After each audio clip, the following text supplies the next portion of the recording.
لا أقسم بيوم القيامة ولا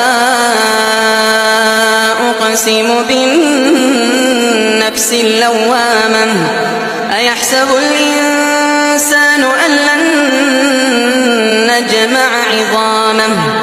بلى قادرين على أن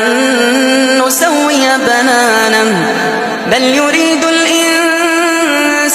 ليفجر أمامه يسأل أيان يوم القيامة فإذا برق البصر وخسف القمر وجمع الشمس والقمر يقول الإنسان